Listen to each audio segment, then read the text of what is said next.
With Barbera backs the bathing suit's annual Summer Splash Swimsuit Bash in Northeast Philadelphia.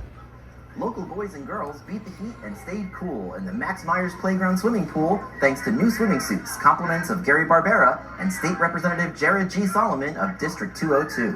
The Barbera Bear was there to help distribute bathing suits while making a splash with the children and rallying the "Is Barbera the best? Boy, I guess" tagline. Philadelphia swimming pool rules and regulations require actual swimsuits be worn in the pool, a common barrier for many children who might otherwise be turned away for arriving in street clothes. This Barbera Cares effort helped answer a need with brand new, fashionable swimsuits the kids were proud to wear.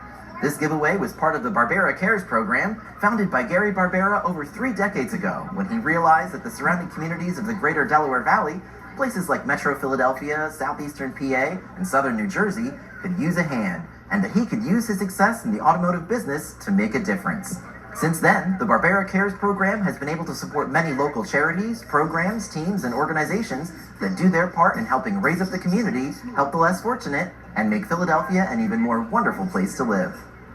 Gary Barbera is a trusted voice in the community, and he and his entire team are proud to support the Keep the Boulevard Safe and Clean initiative with State Representative Jared Solomon, and to throw the full weight of the Barbera Cares program behind the Don't Text and Drive campaign, continuing their shared mission of giving back and creating a safer city for all.